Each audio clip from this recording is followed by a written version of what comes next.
सौगत राय ने एक और बात स्वीकार की। उन्होंने कहा कि जमीन पर हमारे ही नेताओं की दादागिरी और वसूली ने टीएमसी की जड़ें खोद दी। अब कौन समझाए ममता बनर्जी को? आप समझने को तैयार तो हो, आप तो मान ही नहीं रही हैं। आप तो खुद ही को पितामह मान के बैठी हैं। जनता जनार्दन तो जाए भाड़ में। अच्छा, सौगत राय और एक बात स्वीकार करते हैं कि भारी एंटी इनकम्बेंसी थी, जिसे समझने में नेतृत्व पूरी तरह से विफल रहा। ये पूरा का पूरा कच्चा चिट्ठा खोल करके रख दिया। वसूली गुंडागर्दी की बात स्वीकार कर ली। क्या ममता बनर्जी को ये बात समझ में नहीं आ रही? जरा बयान सुनाता हूं दोस्तों, सौगत राय का। सांसद है ये टीएमसी के, सुन लीजिए, समझ में आ जाएगा। Shogata da, what do you think that what is the reason of this saffron surge and tsunami of the saffron camp? And it's absolutely debacle. Even Mamata Banerjee loses. See, I have not spoken with too many people. Yesterday I was there in the county and came back. Not been feeling well, so I rested at home today.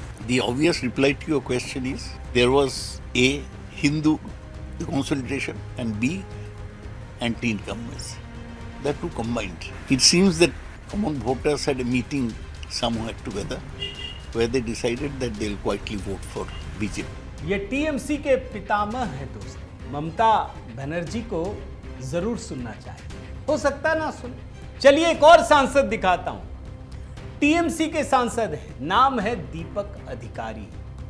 Bengali film के star हैं। इनका लोकप्रिय नाम देव है। 3 बार के सांसद हैं ये, 2014, 2019, 2024। पश्चिमी मेदिनीपुर जिले की घाटल सीट से।